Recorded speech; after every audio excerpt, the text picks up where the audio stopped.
Good evening, everybody. It's your one and only. Now, it's been a while since I actually first reviewed and got my hands on one of the Graco Ultra QuickShot Airless sprayers. You know, the battery, well, you've seen the thumbnail. You know which one I'm on about. The original videos back down there. I did say at the time that I'd borrowed that. Somebody had loaned me the sprayer to try out, see what I thought. We're going back to November 2023, I think you remember, about early on in that month when I actually reviewed it and had a go with it. I thought it was brilliant. I said at the time, if you need a sprayer, this is the one you want to be going for. If you haven't got into spraying yet, it's something to consider. Price-wise, you're roughly around about £1,000-ish. Plus that, you might get a deal, so you might get it for about £1,000, £1,100 in the UK. Now, I said, even if you have got other sprayers like I have in the room behind me, not behind this door, because this is Doris the Door. If you don't know, please watch playlist there.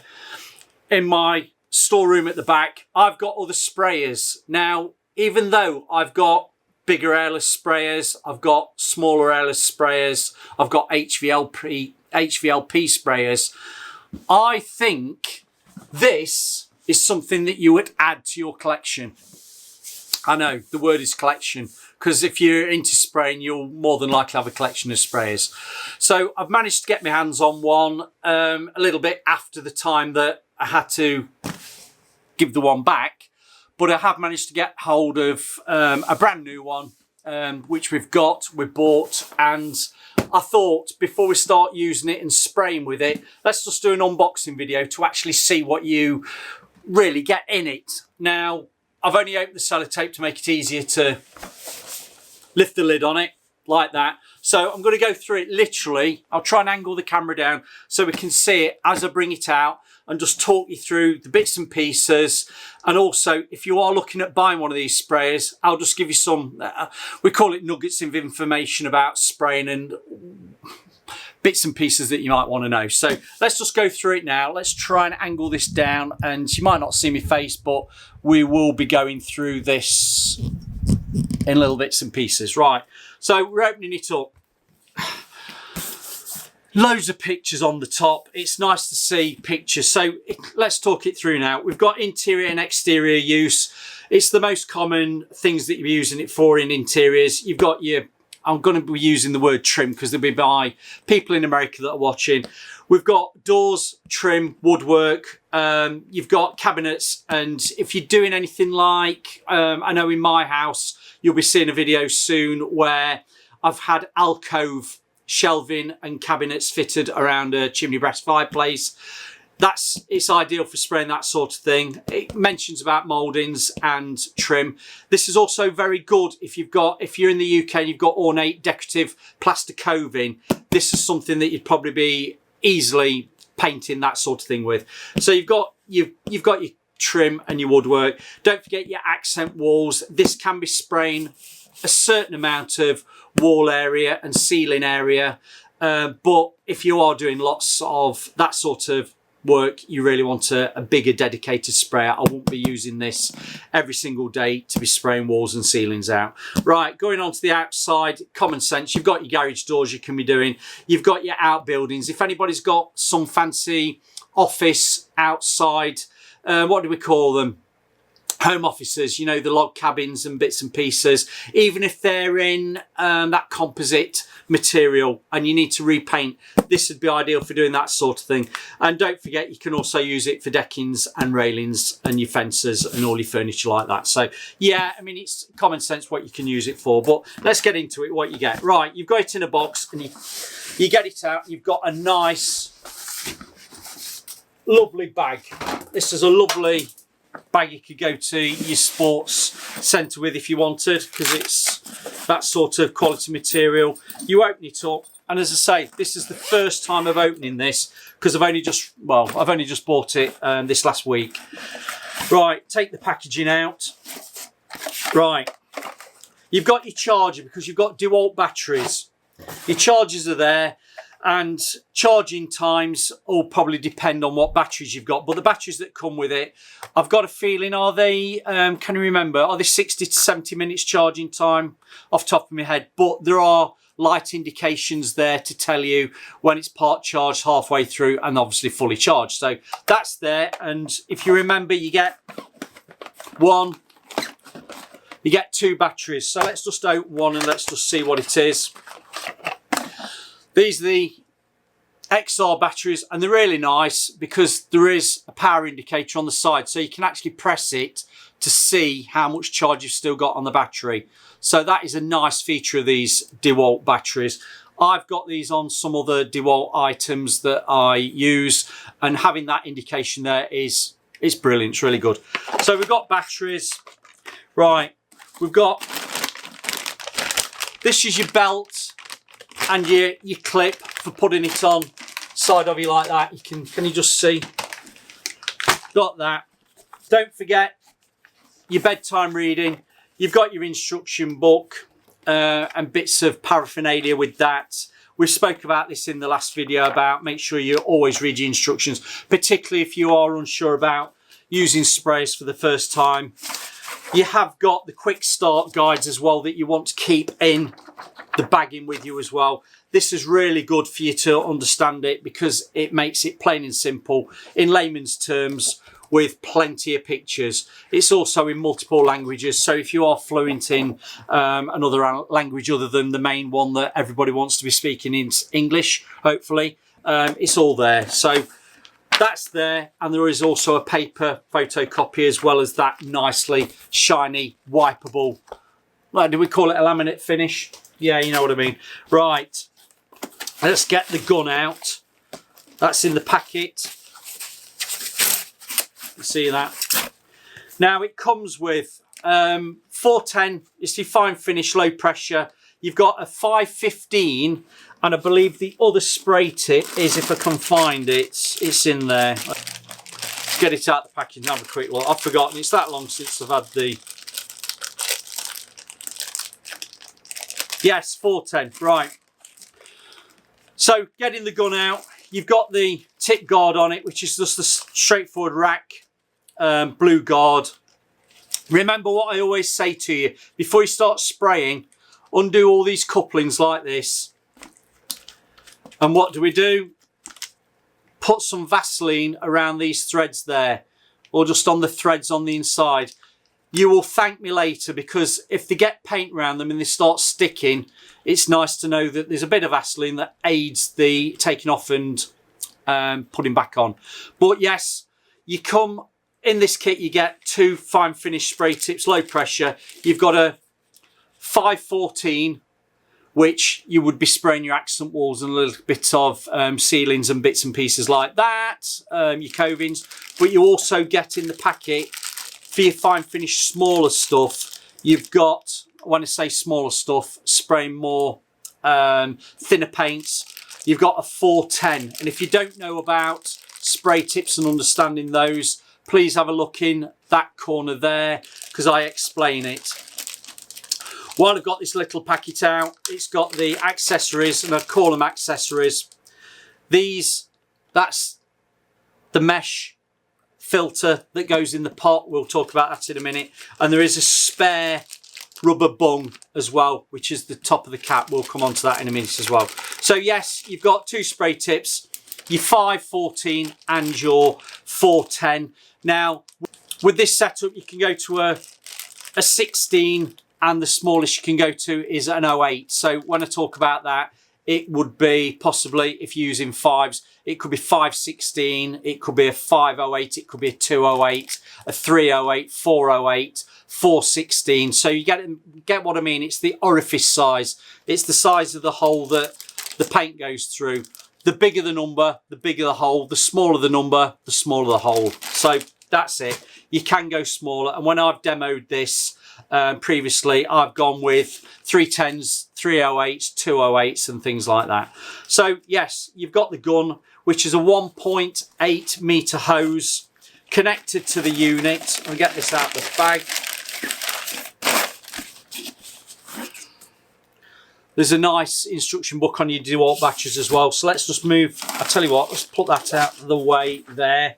And we've got the actual sprayer itself, which is great. It's light, it's compact, it's really straightforward to use. If you watch the other video of me actually using it, it's a case of turning the dial for, well, away from spray to prime your paint and then back onto spray. When you are actually using this, make sure you open the valve at the top. Yeah, it's even got a little sticker on it there for open the storage bung before first use, because this lets the air into the actual pot so it actually sprays and it doesn't cause a blockage of air. Right, let's just open this up. This is where your mesh filters are. Now, I said we've got a mesh filter there, which is the fine one, which is the blue one. And we've also got the black one. If you're spraying thinner paints for your finishing jobs, you would use the bluer, finer mesh. If you're spraying your emulsions, your bit thicker paints, you can be using that more open, can you see, mesh there. But that fits into the bottom.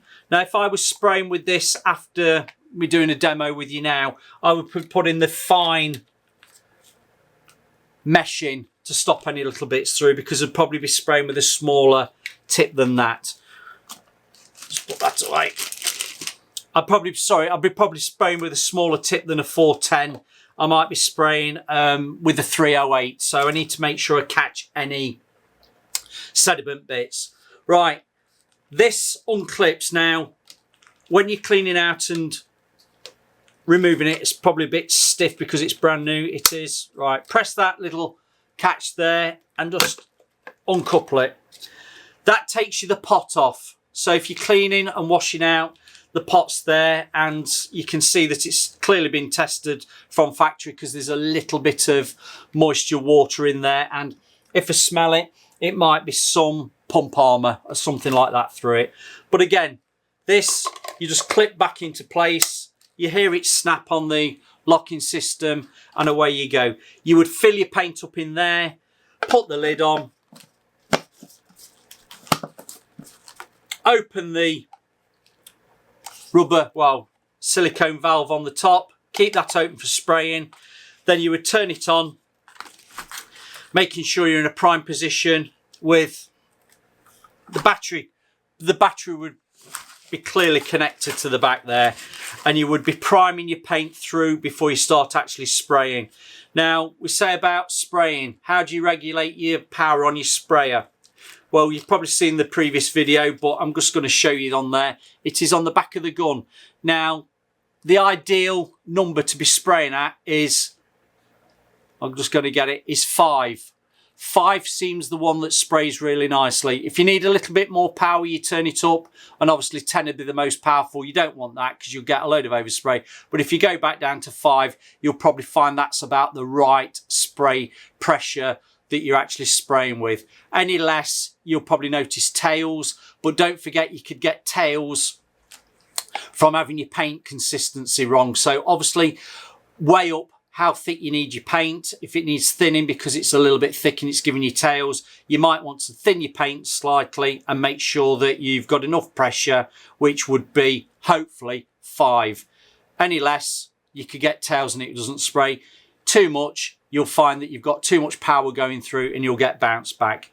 Now, some of you are asking me, what pressure does this maximum spray at? It's 2000 PSI.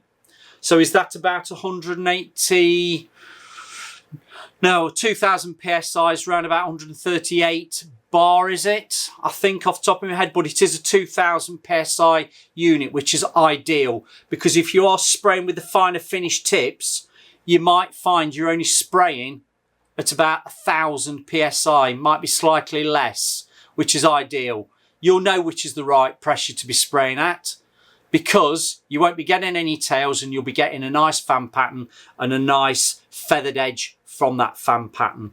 So all in all, this is a bit of kit that's very handy for anybody who wants to either get into spraying or has spray equipment but probably wants to go to something that's a little bit more portable. And this is portable. because if you've got spindles and staircases, you don't want to be lugging around loads of hose and connections and cables. This would suit you down to the ground.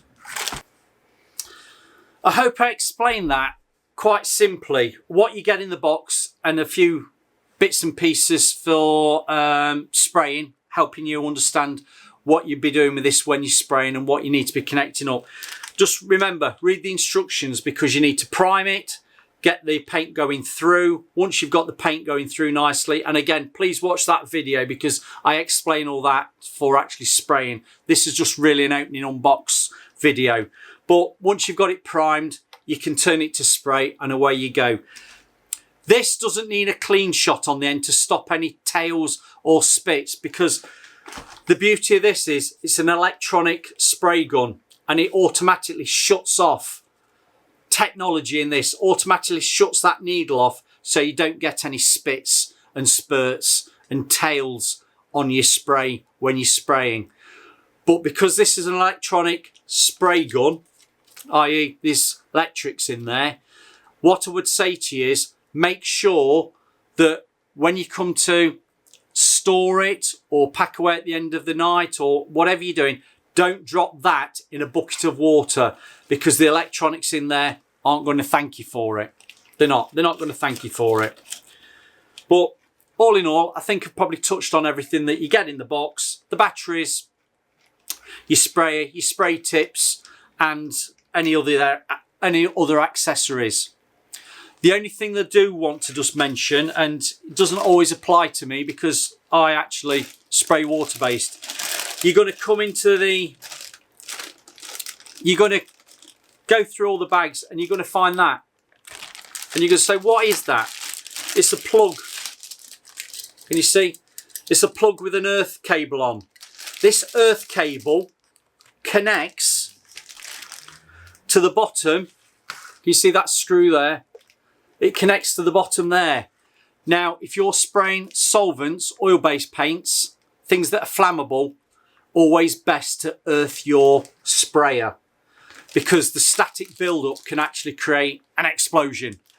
It's not going to happen if you're spraying with water-based. That's why I spray with water-based. But they have got the earthing cable there, which you plug into a plug socket. You don't need to turn your plug socket on, I don't think. That'd be frightening. But you plug that into a plug socket because that will be your earth part. That will be your earth point. And then you connect the cable to the bottom of the sprayer, take the little cap off the end, fix it in there, and you can spray your solvents and oil-based paints.